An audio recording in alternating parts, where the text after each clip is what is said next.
Gents, it's me, Johnny Fox, here with some more Fox Tales. This week's guest, a very busy man. I'm very glad he's found a little bit of time for me. Why don't you just tell the kids at home a little bit more about who you are and what you do? Okay, I'm Al Richardson. I kind of have two main purposes in life. I work in a tattoo shop in Sheffield and I run a vintage toy shop in Sheffield, both of which should be kind of part-time, but both of which are kind of full-time, which means I'm just running from pillar to post. Basically, I'm a big toddler covered in tattoos. I'm a child with adult money. That's it. So that living the dream. Yeah. Actually, sounds good. It sounds good to me. Oh God. I make a decent cuppa and a mean sandwich if you ever need a little helper. Fantastic. Give me a shout. Shout. My current working situation, I could do with leaving that the hell behind. Oh, wait. Anyway, so let's talk tattoos. Okay. Let's talk tattoos to start with. So both giving and getting, Yeah. clearly a thing for you. It's horrible. They hurt. Anybody that comes up to you and says like, "Oh, toes don't hurt," they've got something right little there, and that took about 20 minutes to do. Yeah. Every tattoo hurts by the very nature of what's happening to you. Needles are going in your skin. It hurts. Yeah. So what? I mean, maybe not. What's your story? What attracted you to? What made you want to use body as canvas? I've always liked them. I got my first tattoo at 16, a place in Wakefield, and the chap didn't even use new needles. He just washed his machine out in Dettol, and then the next one sat down. It was proper old school. And the thing with tattoos that I find is once you start having them, that's it. It's a compulsion. I've only ever tattooed one person ever I've done their first tattoo and they've kind of gone, yeah, I think I'm all right. I'm not having any more. Everybody's always kind of, even though it hurts and it's uncomfortable and it's weird, Yeah. everybody's kind of looking at it going, you know what I could have next, don't you? What I could have is going up there and like, Yeah. So I was at a studio I started at a studio in Leeds. I'd always done illustration. I ended up doing illustration for magazines, which used to be more of a thing because it was before everything went digital. Yeah. So you actually sent off a pen and paper drawing. And back then there was a lot more fiction magazines, so I used to do a lot of illustrations for fiction magazines and like romance magazines and sci-fi magazines. And just a friend of mine opened his own studio, and at the time I was supplementing my income by working at a cash generator, which was horrible. You got to be kind of a tough guy to do that, and I'm not a tough guy. I was just like, oh Lord above, I'm not getting into a fight with you over your Digibox and your VHS player, mate. So a mate of mine opened his own studio. We've been mates since high school, and he just said, well, you can draw. I'll show you what to do.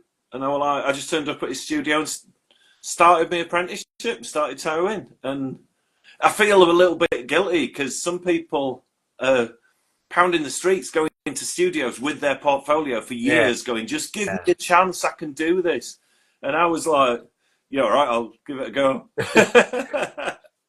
Best job I've ever had, though, and worst job I've ever had, equal measure.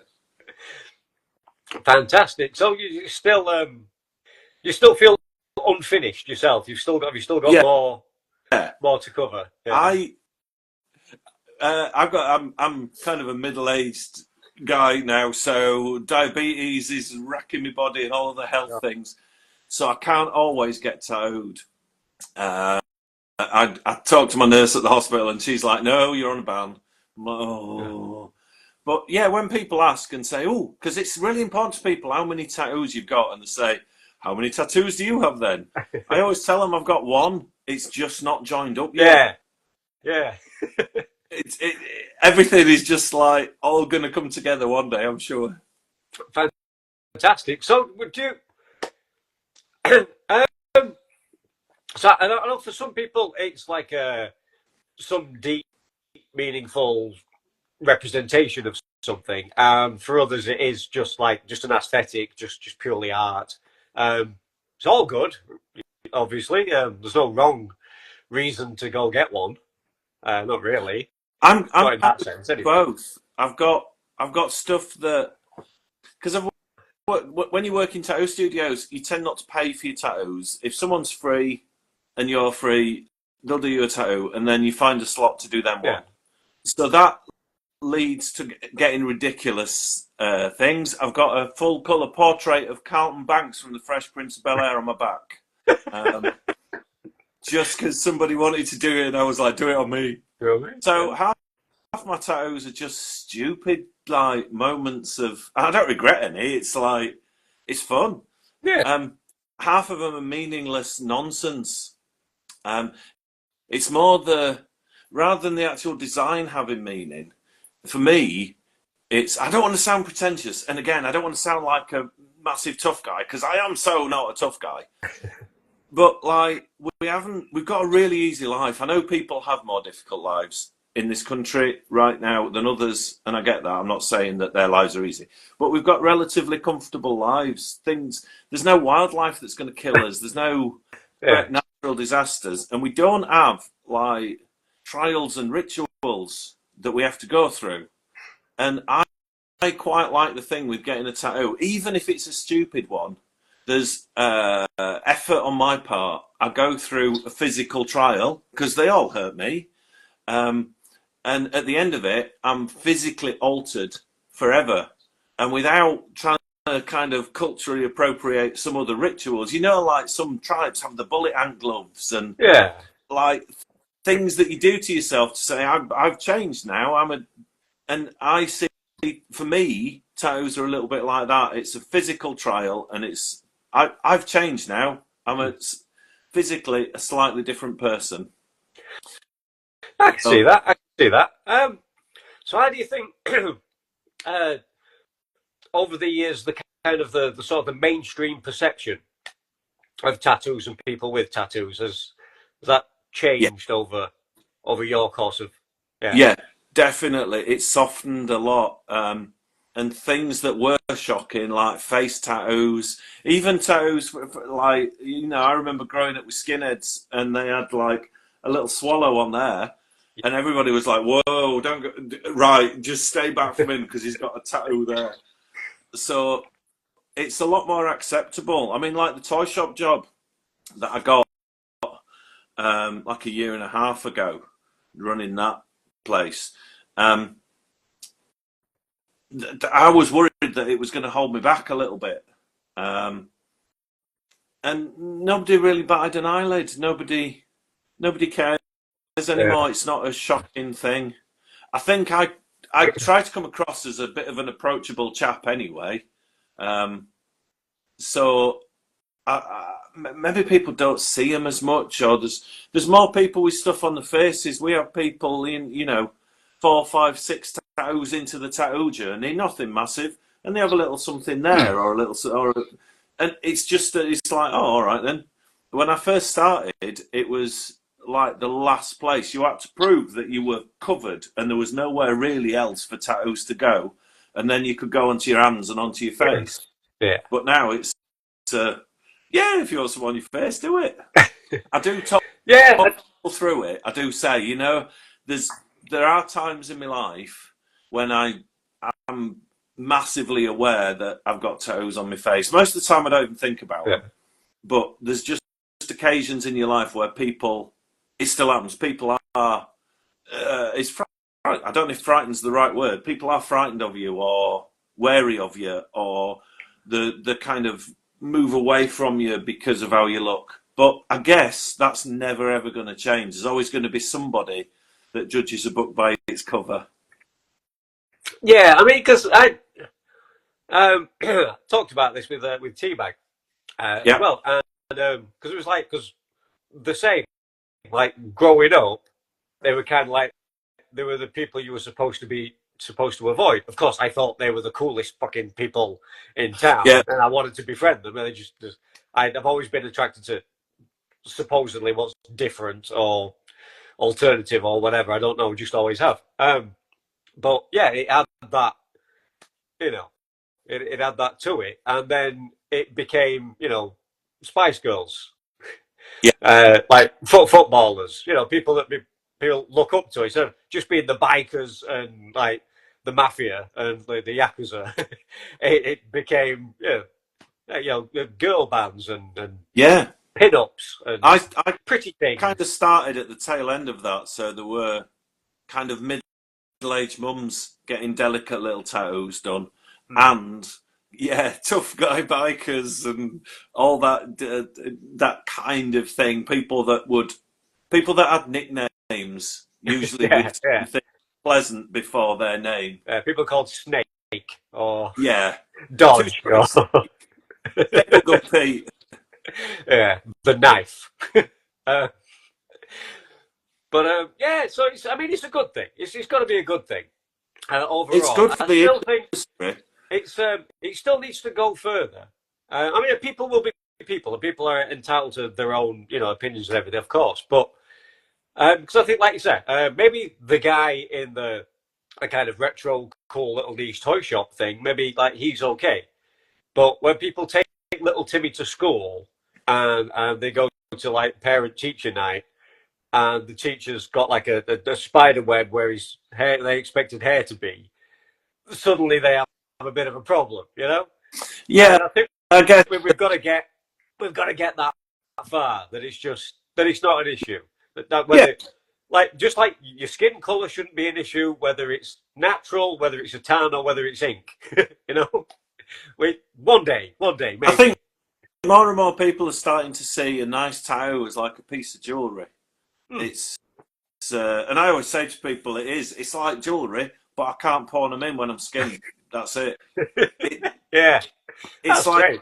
a nice adornment on yourself, and with modern machines and modern techniques and modern equipment, modern needles, you can do a lot more, and you can do a lot more delicate work, and Yeah, it stays better. When I started, it was like big chunky needles, big fat lines, kind of pin up, boat, rose, swallow, that kind of thing, a bit yeah, more.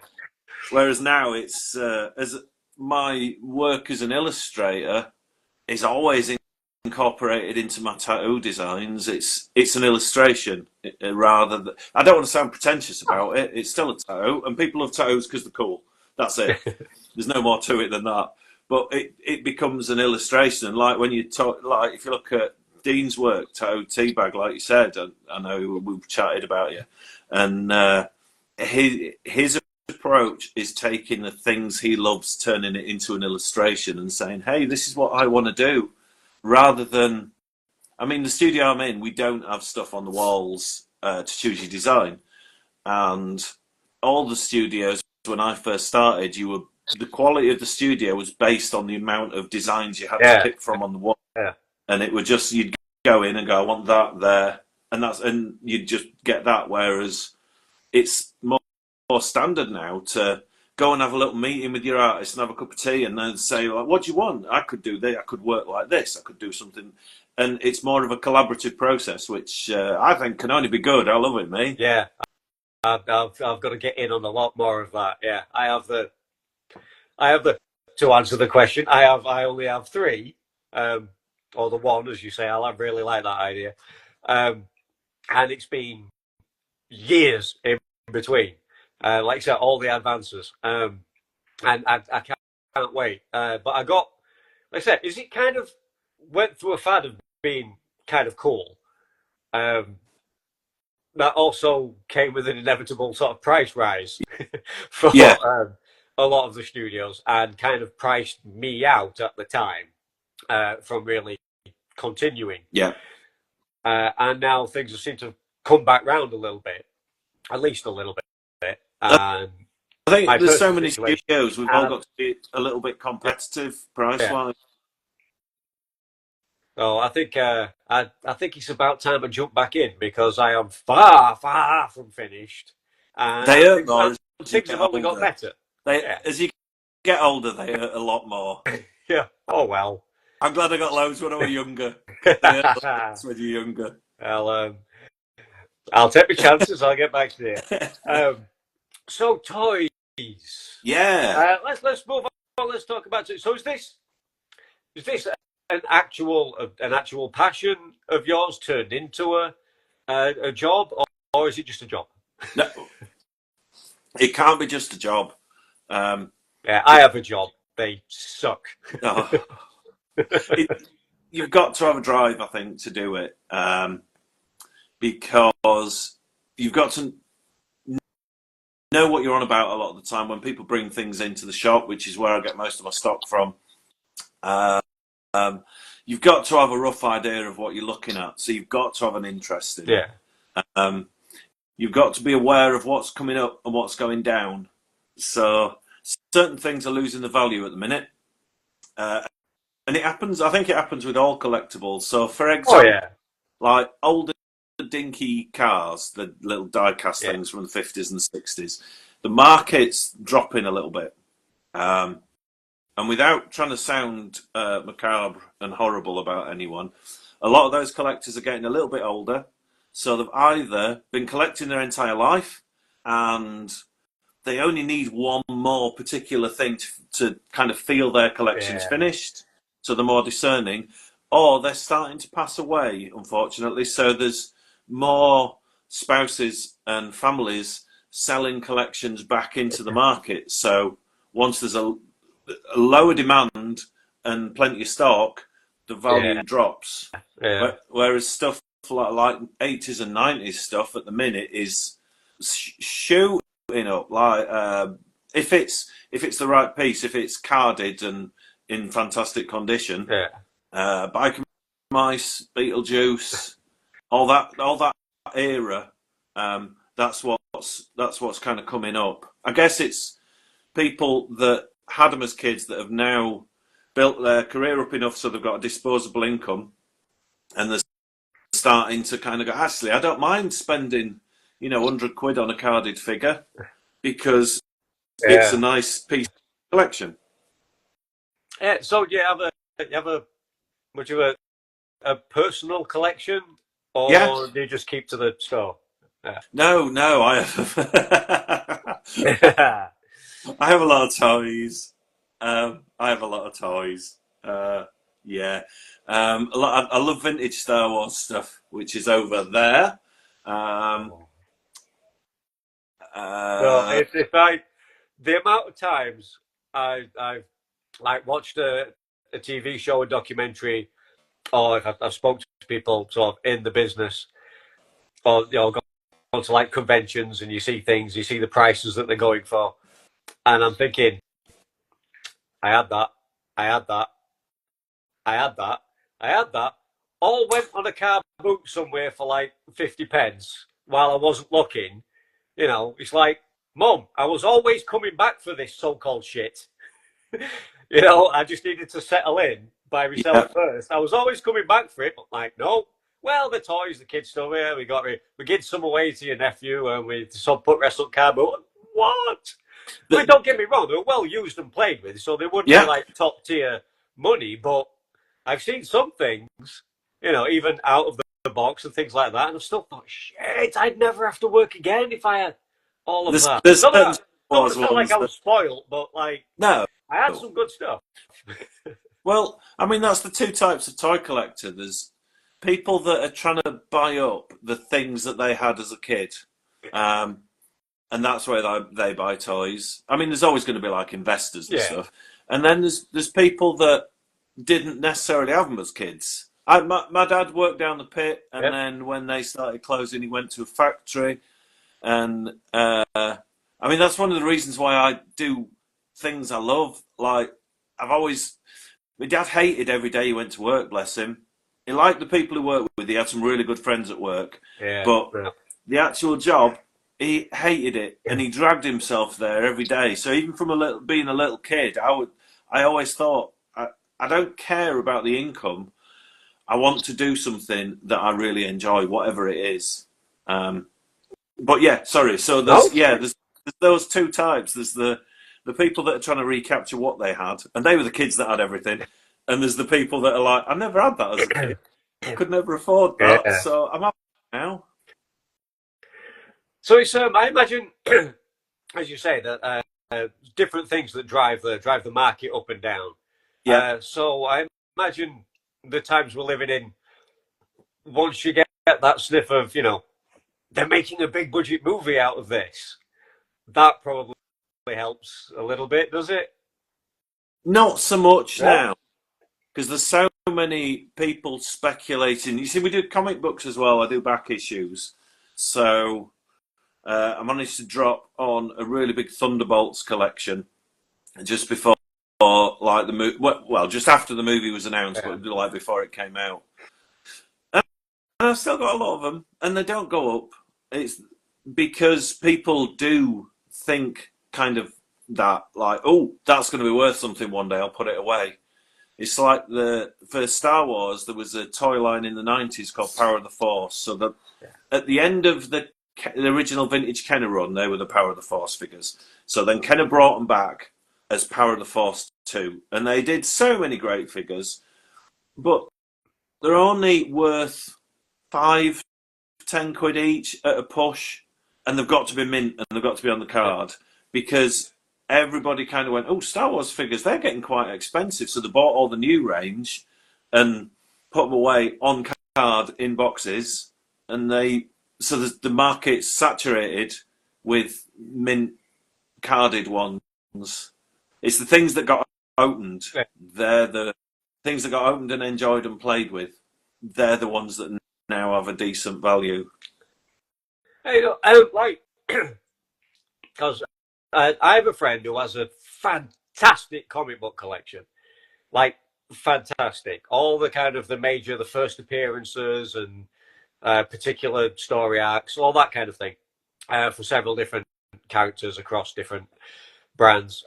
It's fantastic. They're all really great quality. They're all like nines, and they're all in behind bulletproof glass and barbed wire, and there's guys with machine guns and shit, guarding his room. But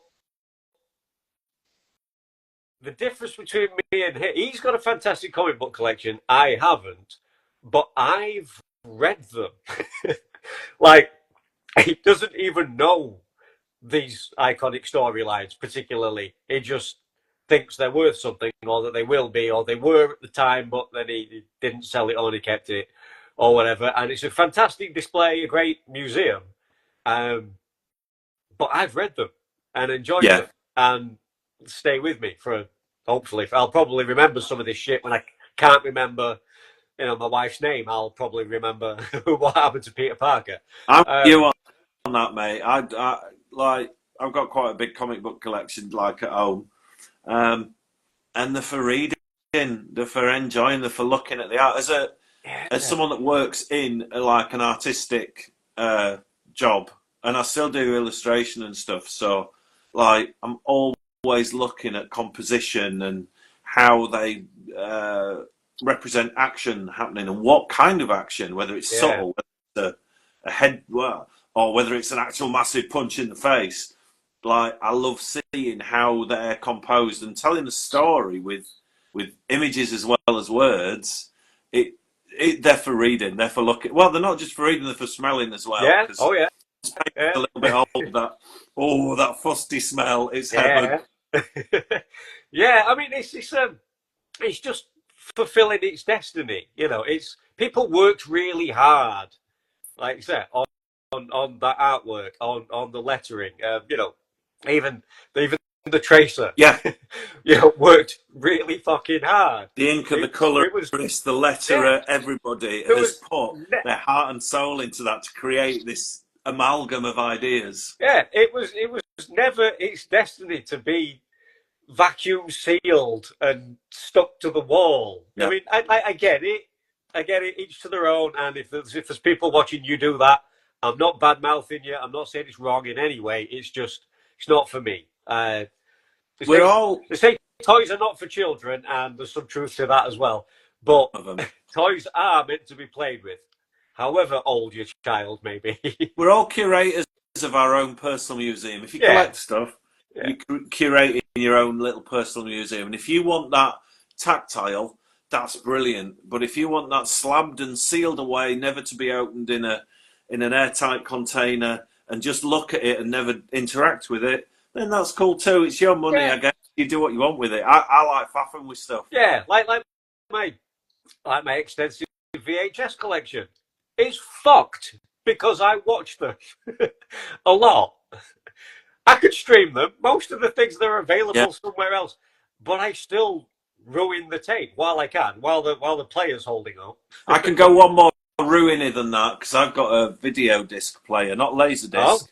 Video disc. God, I have a So laser disc, but not.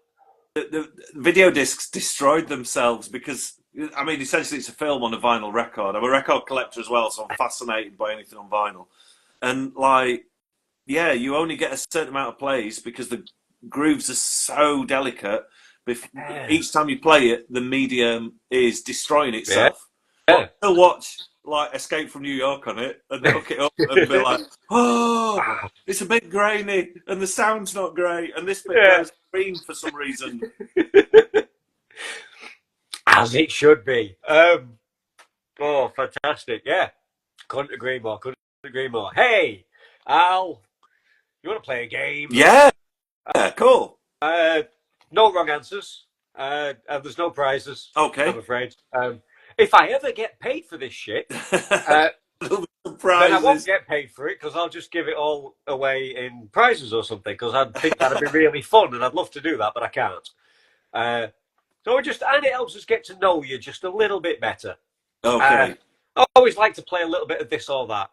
Okay. Just for shits or giggles. So we'll start with the incredibly boring, but best way to start. Cats or dogs? Out of those two, definitely cats. But could I have spiders instead? Spiders. Right. I'll have spiders. If I can have spiders, I'll have spiders. Beer or wine? I don't drink. I don't. Vito. No, me neither. I don't. God, I've lost track. I don't know. I've stopped counting how long it's been. I mean, there was no intervention. There's no sad story. There's no rehab. Just stop. Just as you're getting older, the hangovers get more and more crippling, dude. It's just like, it's not worth it. I can't be bothered with this. Well, yeah, but what I also realize, I don't miss it in any shape, form, no, I or don't. way. I never did, and I just have a little bit more of that as well. So it's all good. Pizza or kebab? Kebab. A big bad kebab with the hottest chili sauce imaginable. Vegan kebab? No. No. It would be some things flesh. Sweet or savoury? Always savoury. I'd rather yeah, than ice cream. I keep forgetting that. I should clarify. I am talking about food, not your personality. Spicy then. But okay, bath or shower? Shower. Every time. I ain't got a bath in this little flat, but yeah, I just feel like I'm sat in my own filth. Yeah, a lot of people not keen on the human soup thing. No. I'm finding. I quite like the ritual of it all, to be honest. I think it's because growing up, it was a really good opportunity for me to take the tape player into the bathroom. But of course, 45 fucking minutes I'm in there because I'm not, until it stops, and then it stops, and then it's let a bit out, put a bit more water, turn it over, listen to the other side. Did you have a matey? My mum never bought matey. She said, I always wanted a bottle of matey, and she said, no, I used to have washing up liquid in it, and she that makes bubbles. Yeah. We've got that. I never had a bottle of matey. Oh. Morning or night person? Morning. I'm an insomniac, so I can get to sleep really easily. Yeah. But I only ever sleep for about 4 hours a night or so I'm up really early. Usually reading comics and stroking the cat. Yeah. Is that a euphemism for something? No, literally a cat. I'm not down with all the kids' speech. I don't like comics that much, mate. Okay, would you rather host a party or attend a party? attend because I quite like to leave early.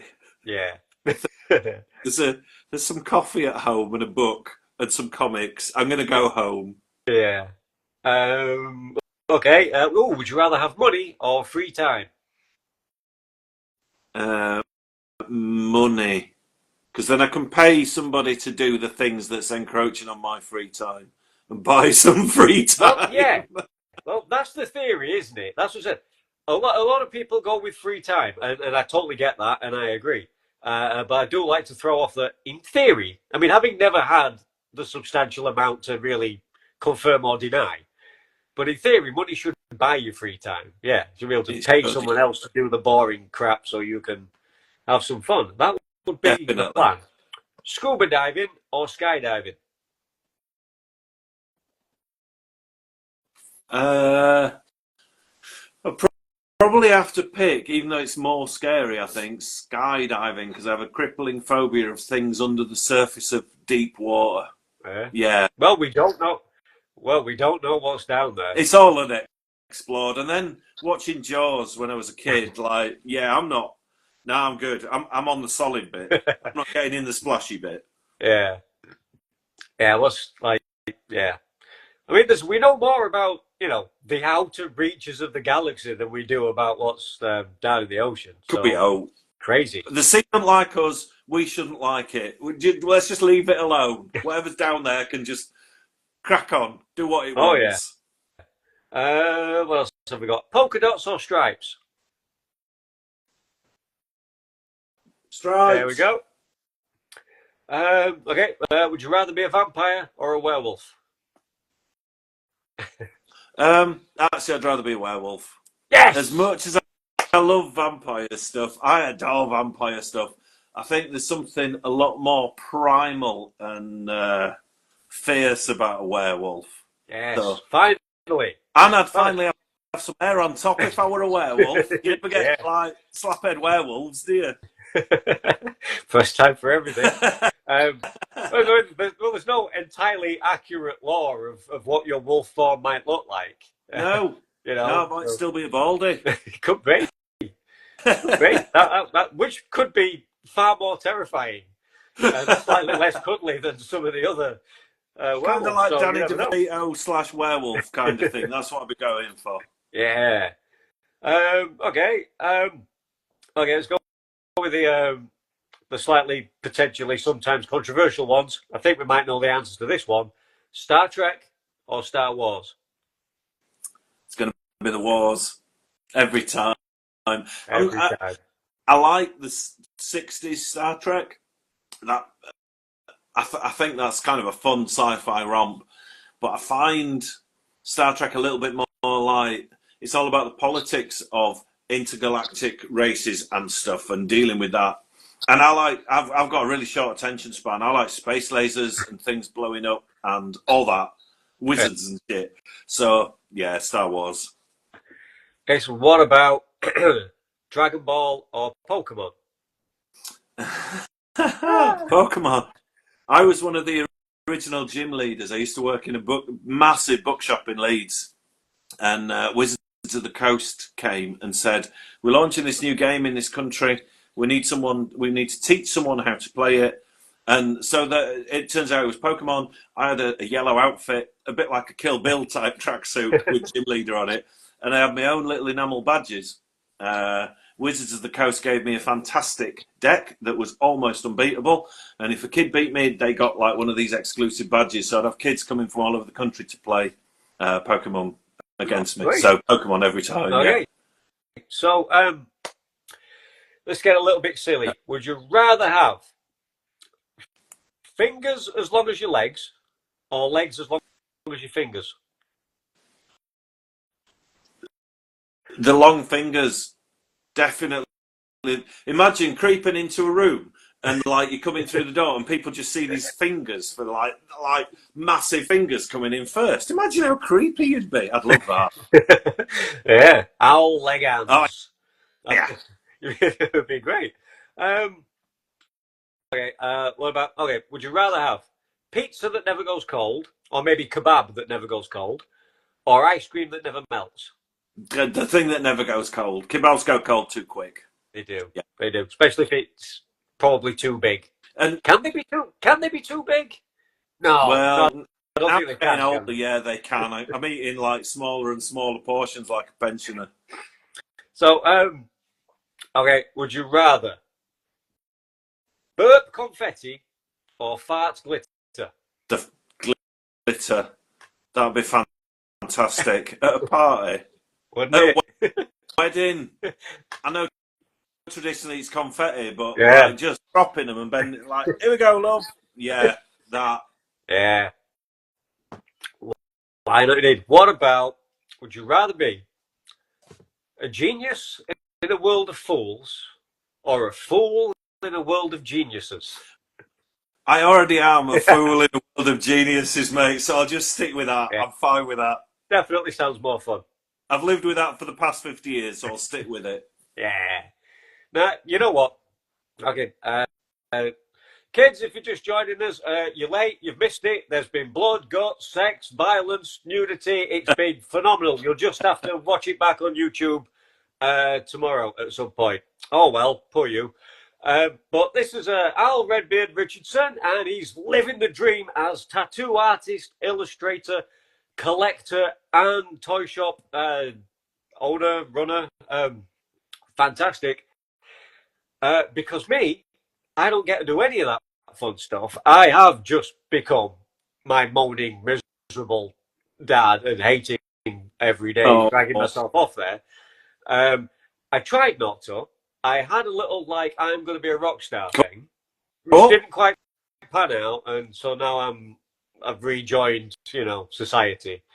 But I'm trying to get back out, out in some shape, form, or way because I don't like it, and it doesn't like me. So would you mind I need. I'm asking what do you do? You don't have to name the company. Not just factory, just the factory grind, Right. and it's every bit as bad as anyone would tell you it is. They're not lying. They're not exaggerating. It really is that bad. I hope I never seem like I'm gloating about it. I appreciate No, like having I do. two jobs that I It's love good to every know. single day. We need the inspiration. We need to know it's possible.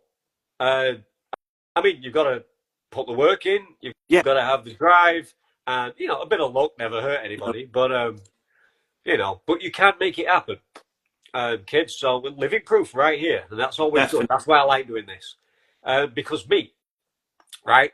All I ever wanted, and I might have missed my window on this by just a smidge, but growing up, all I ever really wanted to do was run a video shop. Fantastic. That was because I just thought because I went to my local video store. I didn't go to Blockbuster. We had an independent one-off, just a guy living his dream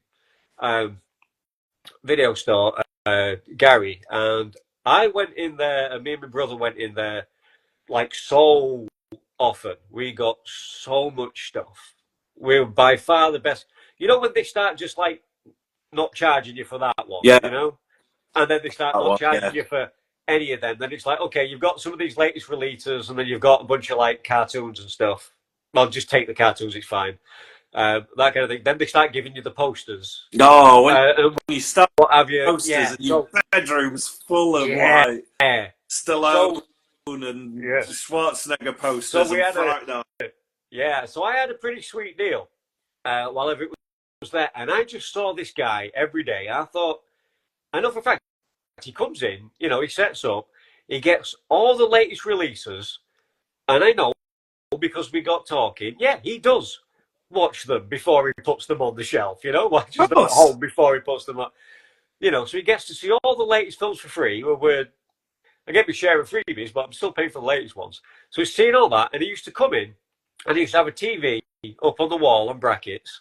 So he just used to watch a film until some customers came in. When he'd pause it, talk about films, take them in, ask them what they thought of it, maybe recommend something else because they like that. Yeah. Then they bugger off. Then he'd put the film back on and just sit and watch for until customers came in, until it's time to go home, and then go home and watch more films. And I Watch thought, films. and Yeah. get paid for that.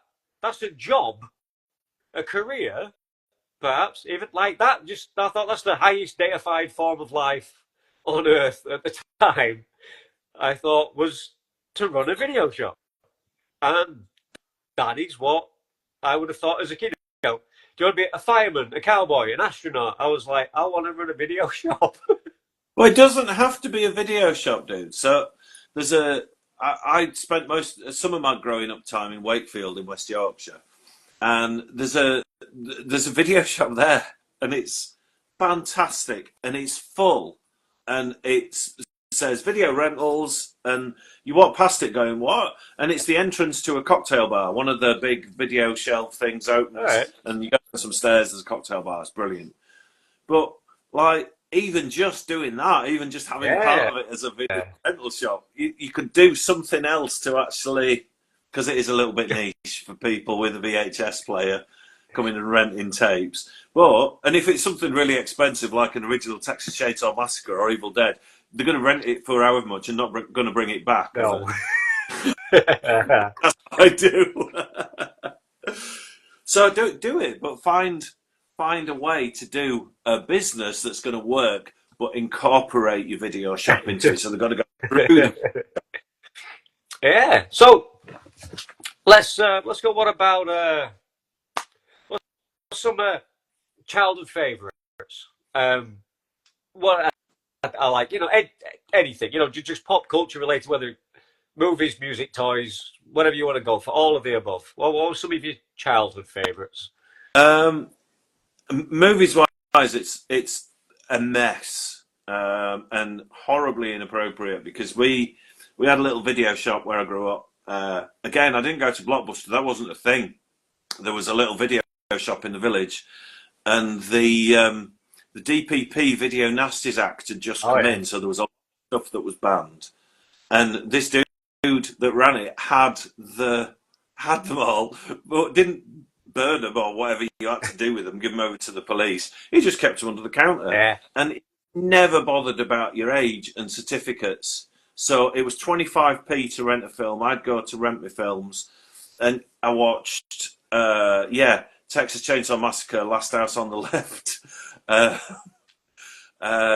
all the Argento stuff. He had like Suspiria and Tenebrae and stuff that I shouldn't have been watching at that age. So a lot of my nostalgic joy for movies is these. And the weird thing was, there's a Rankin Bass film. Rankin Bass did all the stop motion animation with the puppets, and they're just beautiful.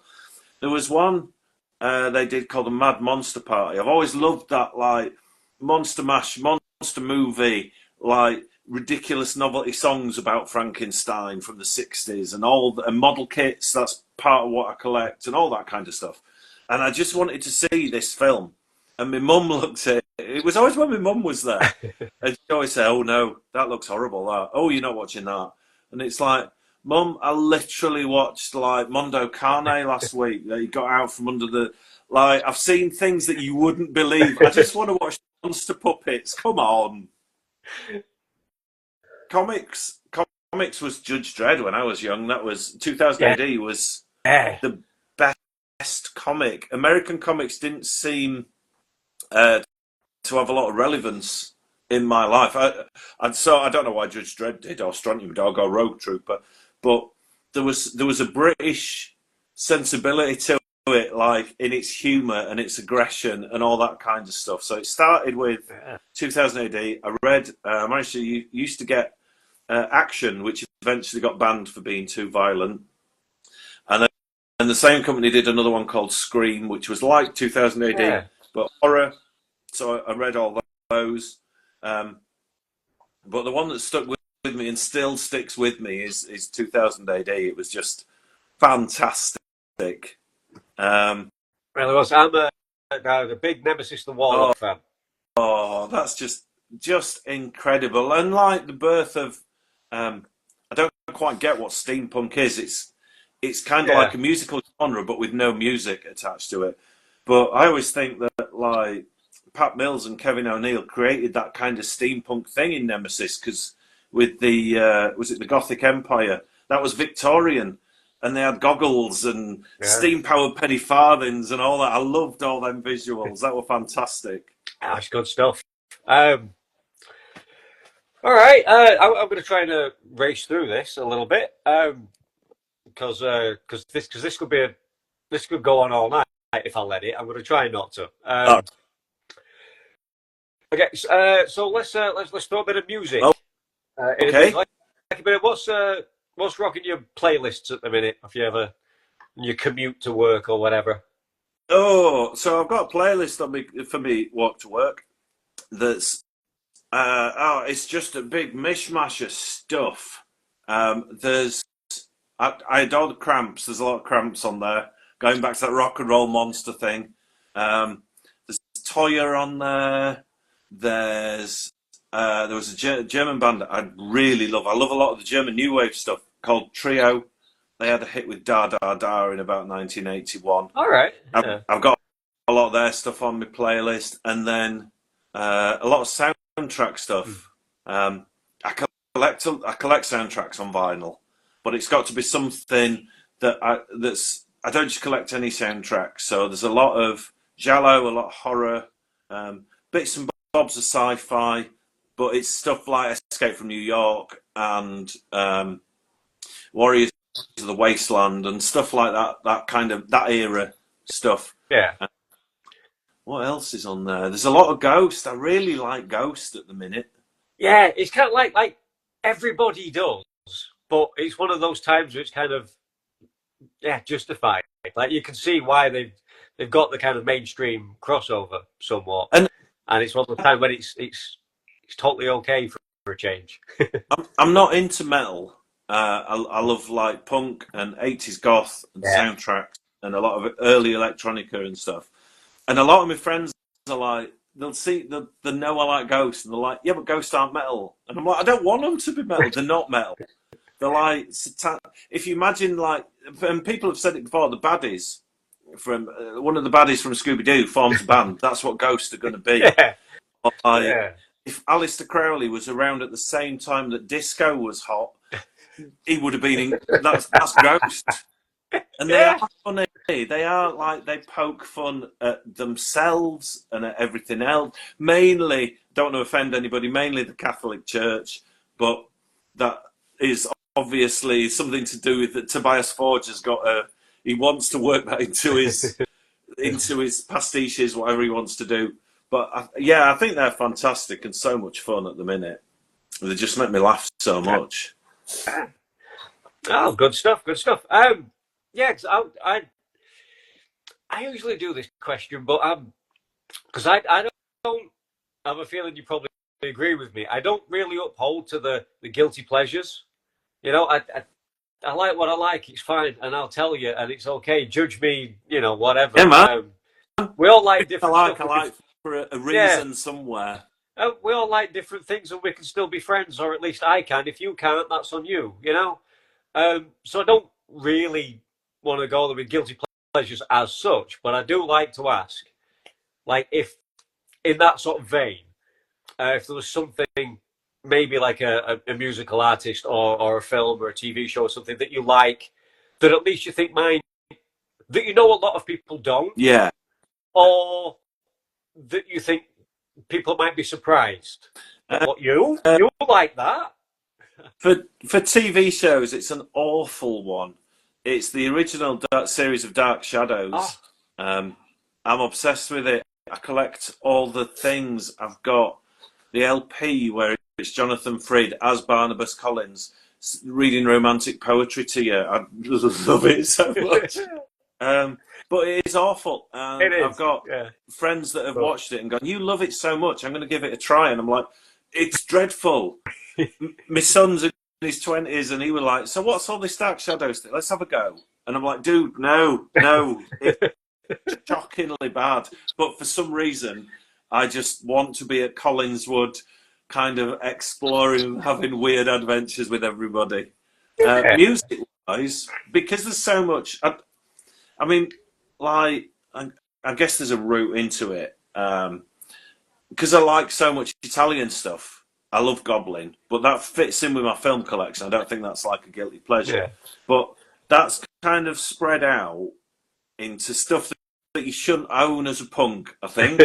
So I do genuinely love Hawkwind and Pink Floyd and Atomic Rooster and all that kind of overblown prog nonsense. And I've liked it more as I've got older. And when I'm in a lot of Facebook groups for like record collectors for 80s goth and stuff, and people always say, "Where does your collection take you?" It's fascinating. I love collecting records. I don't know what my journey's going to be. And I always say, when you hit middle age, it's going to be prog. It's going to happen. Yeah. I went through it like a huge sort of prog phase. I don't know, around sort of 32. So I don't know if it was old before my time, or if that tells me, Maybe. or if that should give me a premonition of like when my time might be up. If that, if that was my middle age. Oh no, you've doomed yourself, mate. I better get some bucket list shit done. But yeah, I mean, even like I said, like the classics, like some you've just mentioned, but also I don't know if you've ever come across Spock's Beard, Yeah, or things like that. Yeah, all of that. all that Soft Machine, Yeah. I just love it all, and yeah. I have got a lot of punk and new wave and goth records and stuff, and I love all that. And I've got a lot of soundtracks, but yeah, just sometimes I just sit and dig through like these ridiculously pretentious prog records like Camel and that's just all over. But with them, with movie soundtracks, because this is just tangents everywhere. This is I can't seem to concentrate. But movie soundtracks. See, I love a good score, a movie score.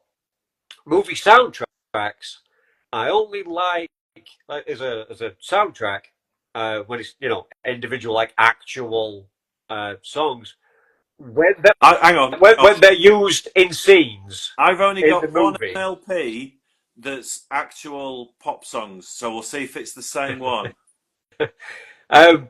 Because I like it if they're used in the scenes. Yeah. And you make that connection. Anytime you hear that song, you think of that film, or at least that scene in that film. But I think especially in the sort of late 90s, there was an awful lot of pretty well-selling, successful movie soundtracks that had like the song that's maybe playing at the beginning and the song that's maybe on the credits and a bunch of other songs that aren't in the film in any shape, form, or way, but they're by artists that are signed to that record label. Yeah. A lot of that. That I kind of thematically make sense to the vibe of the movie, but they're not movie songs. They're perfectly good songs. It's a perfectly good like various artists playlist of tunes, but album. I wouldn't consider that a movie soundtrack. No. Certainly, obviously, it's not a score, but I wouldn't even consider those things movie soundtracks.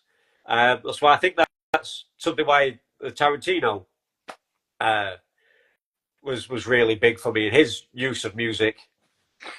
I absolutely adore. Me and Tarantino fell out quite a few years ago, and we've not had a chance to make peace at the minute. I have issues with. If you're watching, Quentin, come on. Come on, mate. If you're watching, big man, suck it up. Come and have a natter. We'll talk about all the things that you think you grew up watching alone, like or listening to Steelers Wheel or the George Baker selection or watching old Django movies. It wasn't just you, mate. There was a lot of us that did that.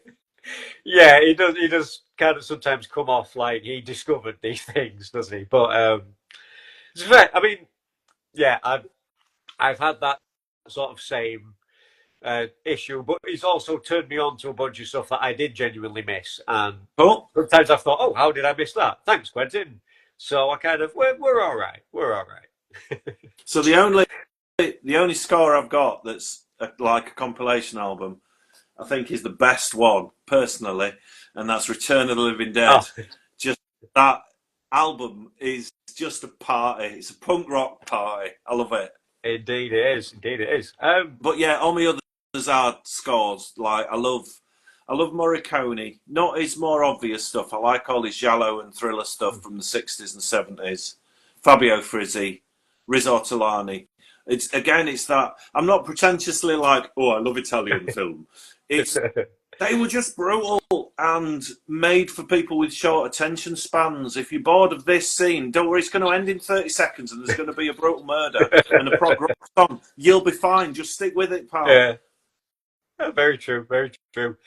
Um, I completely lost my train of thought on Oh, that.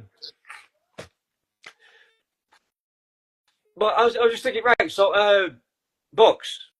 Books. You read books, not just comic books, but actual books with no pictures and everything, all like grown-up books. books. Um, Yeah. You got a particular genre, a favorite genre Yeah. of that? Yeah. I'm kind of split in two places with me book with love of books. Mainly, it's either 1920s to 40s weird fiction. So Lovecraft, Clark Ashton Smith, Robert Howard, all that kind of William Hope Hodgson, all that. I find it fascinating. Like they moved away from the gothic ghost clanking chains in a castle, and this generation lived through the barbarity of the First World War, and it's like, what's going to scare you? Yeah. What's going to scare these people that have lived through the trenches or had family members that have come back from the trenches? Or a lot of the conflicts at that time, around that time, were really kind of. I mean, all conflict is brutal, but it just seemed to be a meeting of modern technology for death on a massive scale, and still the old world of military pride and bright coloured uniforms and all that. And they clashed, and it was an apocalypse. So, what horror is going to scare these guys and women and whoever was there? So, I think that's quite fascinating. It moves away from ghosts and vampires and things, and a lot of the horror comes from our insignificance, which I find really thrilling to read. Lovecraft is a big favourite. I know he's a controversial figure, I get that. But I always say, like, I watch older movies and stuff like that. If you engage with entertainment from another era, you've got to accommodate the views of that era that we might find distasteful now and wouldn't be in our contemporary entertainment, but it's going to be in that entertainment. So you can't engage with something written in 1925 and get upset about attitudes. You've just got to kind of read it and go, I'm glad we've moved on from that. And the other kind of genre of books I love, it's all horror, is kind of like 70s and into the 80s, absolute bottom of the barrel trash horror fiction. When things there's a book that a friend got me, it's quite rare, and they've all got to be paperbacks. Me 40s stuff has got to, if I can get first editions, I love collecting rarer first editions. The 80s trash has got to be paperbacks, and there's quite a rare one by Lawrence James called Paradise Lost that a friend of mine managed to get me a copy for my birthday one year, and I read it overnight. I'd wanted to read it for so long, and it is the most deplorably despicable, morally bankrupt thing I have ever read. It was fantastic. And the studio I used to be at when I first moved to Sheffield, we did a lot of walking, so I'd always have a trashy novel, and I'd be sat reading it, waiting for a walk-in to come in, and customers would come in and be like, Al must be so clever. He's always got his nose stuck in a book. And I'm like, this is literally about giant crabs invading Norfolk and tearing virgins apart. What? No, I'm not. This isn't Shakespeare. Just briefly, while we're talking about scraping the bottom of the barrel, which is a fun place to be, a fun thing to do. If you can get in there, kids. Films, books, comics, music, always be at the bottom of the barrel, so in the build. Like something so bad it's good, if you will. Do you have a few favourite sort of things like that spring to mind? All my favourite films and stuff, especially with films, it's janky rubbish. So one all-time favourite, I don't know if you've seen it, is The Monster Club. Yeah. Yeah. Oh, yeah. There's a poster there. So I really want to go to the Monster Club. Oh yeah. And it's just how bad it is. Another terrible one is Luigi Chiosi's Star Crash, which Yeah. was a Yeah. Star Wars Oh rip-off. my god, yeah. And one of my best friends is an author, and he's done very well for a lot of years. He does Doctor Who novelizations, and he's done Hellboy ones and Predator and all that kind of stuff. And so he gets invited to sci-fi conventions to sign his books, and I'm usually his plus one, which is lovely. Hey. And we went to one. Was it at Derby? I think it was in Derby. And Caroline Munro was there. And me and Mark, my friend, we were just sat in the green room having a cup of tea. And it's kind of weird because I'm a mad gushing fanboy, and you've got to be quite professional. And Caroline Munro walked into the green room, spotted me, came, sat straight on my knee and flung her arms around me and said, Oh "You my look god. interesting. Who are you?" The only thing I could say was, "Oh my God, Stella Star's just sat on my knee." Yeah. It was like, "You've seen that terrible film." I'm like, "I'm sorry, I love that film. You're amazing as Stella Star in Star Crash." Wow. And then one of my other all-time favourites is a British film from the '70s called Psychomania. Do you know that one? I want to say yeah, but It's about a biker gang that get involved in the yeah. occult, but they're a British biker gang, so they're a little bit shit. They're not that threatening. They're not very good at being a biker gang. Yeah. Through occult things, however they figure it out, they realise that if they intentionally kill themselves, they're going to come back as the living dead. So half the film is this biker gang, like committing the S word Falling off. in many inventive ways, and it's just bonkers. And the music's fantastic. It's one of the guys that did the music for Kes, and they formed a little prog band just for this project called Frog. And the music is phenomenal. It's dark and creepy, and a lot of like distorted bass. Yeah. Brilliant. So yeah, bottom of the barrel. And even like I was off sick a few weeks ago with like a flu-y thing, and I just had a day. I'm just watching films all day. So I started with the Garbage Pail Kids movie. It kind of went downhill from there. I had Troll 2, and then I had Freaked with Alex Winter, which is finally getting a Blu-ray release. Blu-ray I and always 4K. really liked that. I've got the VHS somewhere. It's phenomenal. And Mr. T as a bearded lady, and Bobcat Goldthwait as a sock puppet guy. Yeah. It's one of the best films ever. I love Troma as well. All their films, like all the Toxic movies, and if it's the punk aesthetic, if it's somebody getting up and having a go, if you chuck enough money at it, we can all make a Transformers 4 or a Fast and the Furious 8 with phenomenal things going off in front of you.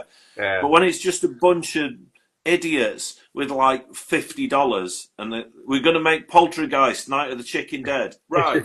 And I just love immediacy of it, that madness of it. You know, I'm again, for me, there's this the Toxic Avenger, the reboot with Peter Dinklage, which is not quite like a big budget Hollywood reboot, but it's a little bit of a step up from classic Trauma. From good old Lloyd Kaufman just making films in his garden. Yeah. There's a lot riding on that movie for me. I want to be open-minded and like it.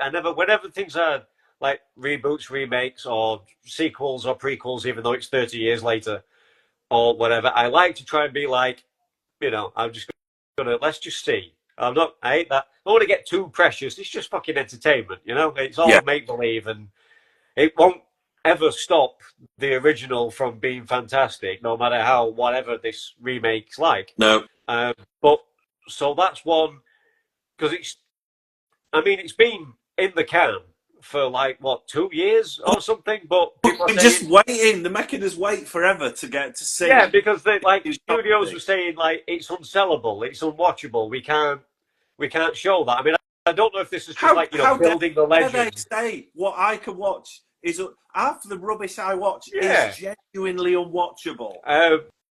But apparently, the guys behind the Terrifier movies kind of stuck their nose in and said, "Unwatchable."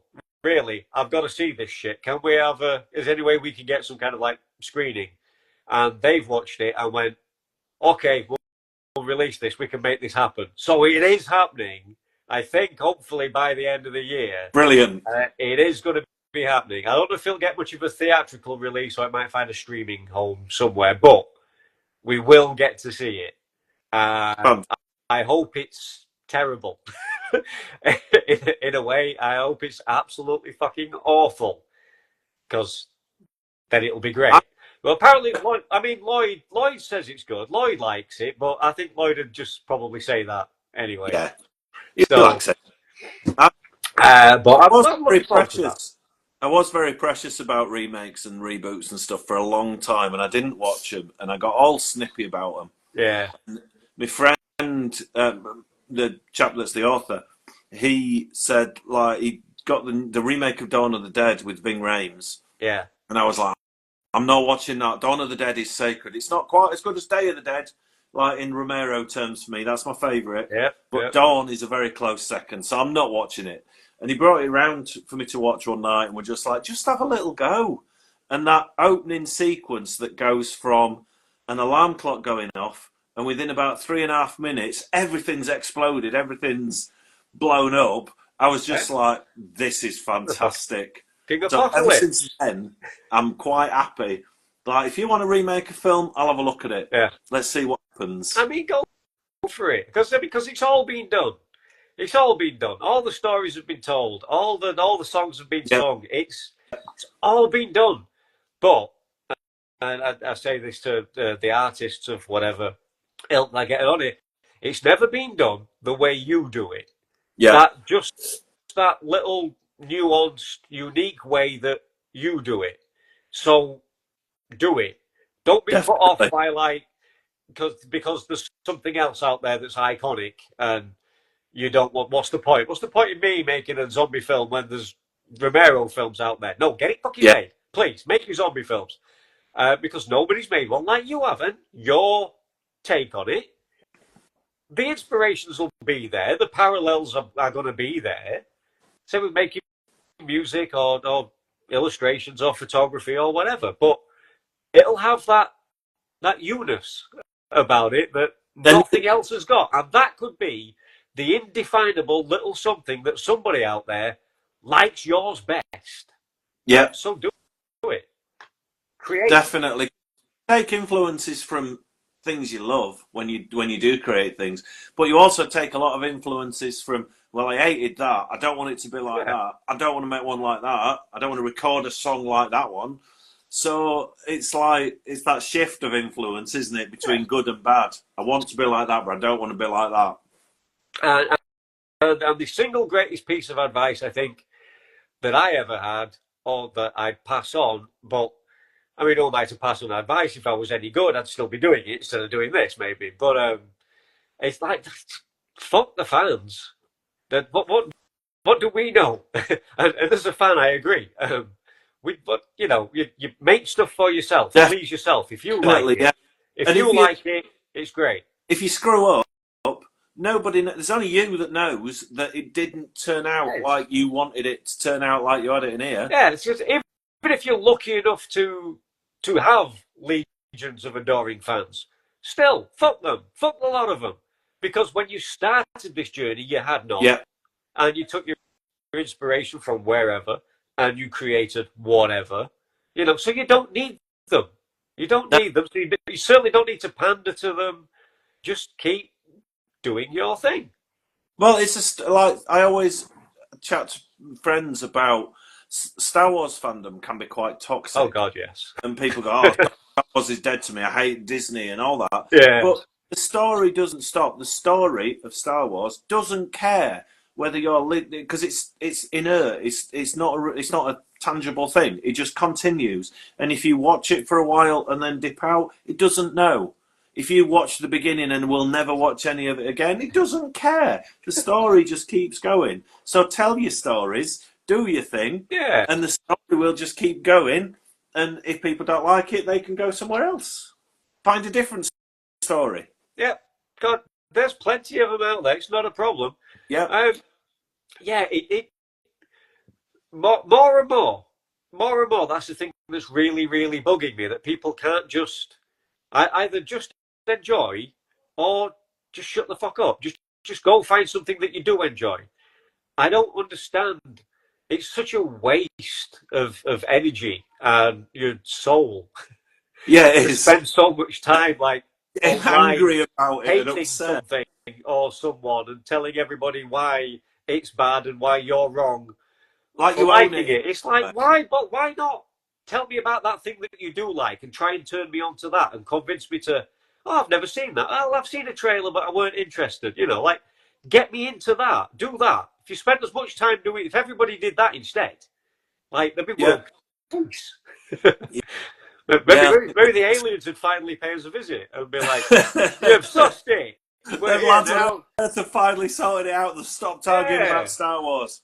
It's It's time to enact Mac and me. Let's do it. oh, Mac and me. Oh my god. I don't know. That's so. It's just terrible. It's absolutely awful, isn't it? And, I did watch, which is a bit like in the same kind of vein as Mac and me.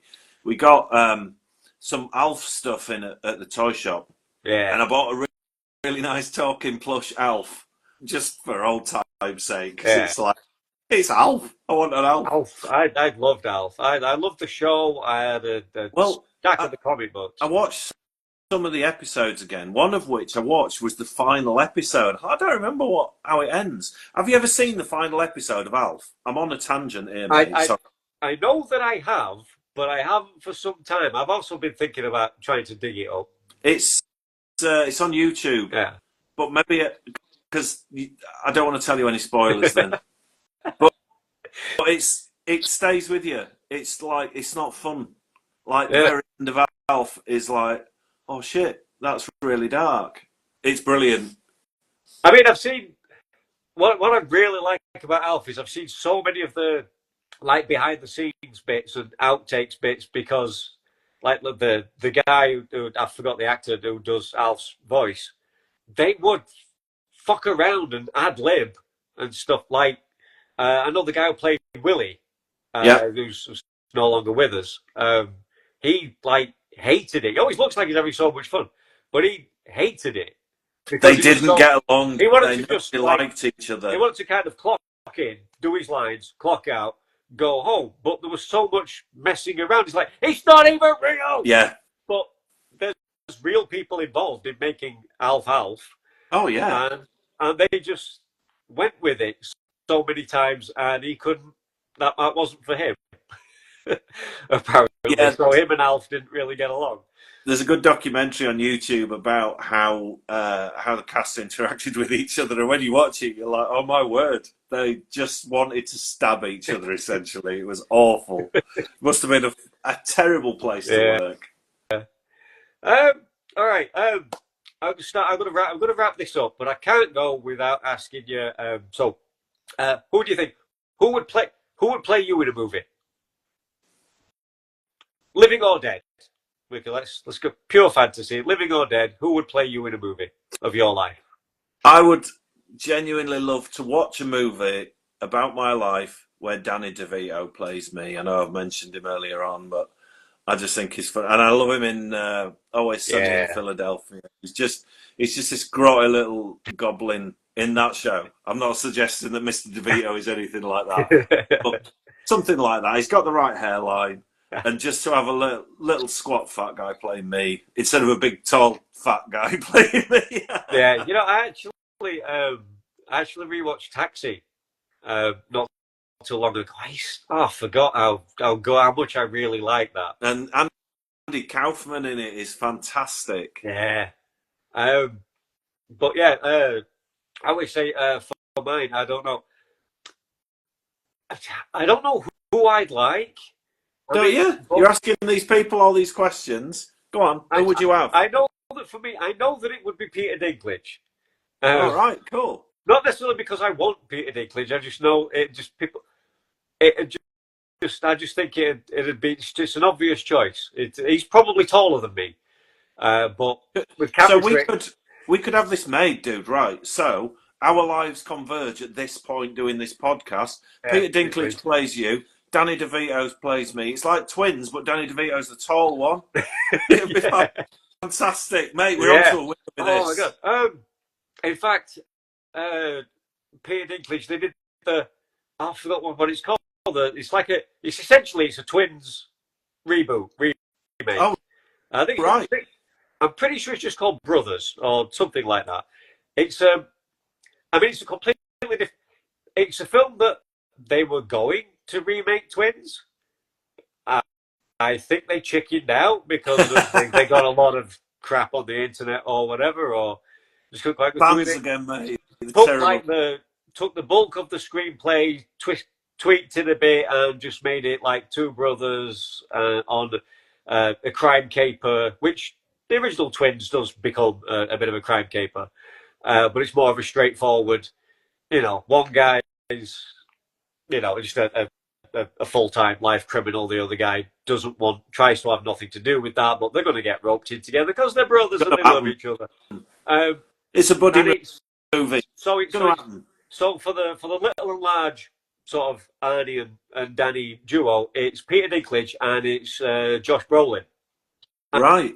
I just thought on paper that I can see how this works. I see where they're going with this, and I'm interested.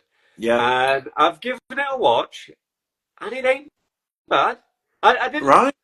I didn't feel like I wanted that sort of 90 minutes of my life back or anything. I chuckled along, and it's probably got more modern, fast-paced action sequences than the original, certainly. Right. But it kept me chuckling along for an hour and a half. Worse things. Cool. I think it really flew under the radar, I think, because it was going to be Twins, and then it wasn't, and then it was just they finished it and tweaked it and just threw it out there like, okay, it's done. Everybody's got pep. Let's hope nobody sees it. We'll just forget it ever happened. But it's actually not half bad. It'll probably turn out to be better than if they ever get round to doing triplets. Right. Yeah.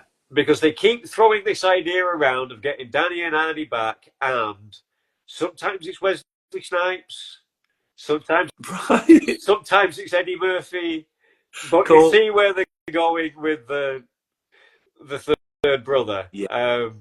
Which again, I wouldn't be. I know I'd watch it.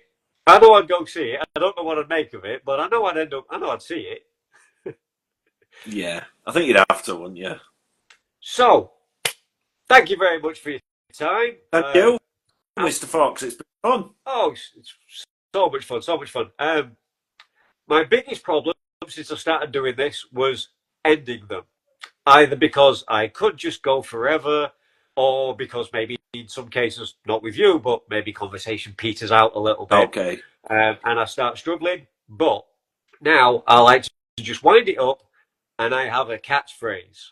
Right? Cool. But the real trick is, I don't say it, you do. All right, mate. Right? And at some point, I am going to put them all together in some hour-long compilation of people, various talking heads, just saying this catchphrase. Is it better than Shut That Door? Because that wasn't a good catchphrase. It's just as cheesy, but I don't care. Fantastic. So I'll give you the line, and then you can reel this off, and I'll let you go. So you can do this however you want to do this. You can sing it, you can shout it, you can do it comedically, erotically. I've had a few of those. If you have a celebrity impersonation, now might be the time. I don't know. But your line is, till next time, keep it foxy. Right. Okay. Are we ready? We're ready. I'm Al Richardson, and you've been watching Fox Tales. So until next time, keep it foxy. Thank you very much indeed, kids. As the sun sets slowly in the west, we bid you a fond farewell. Good night. Thank you.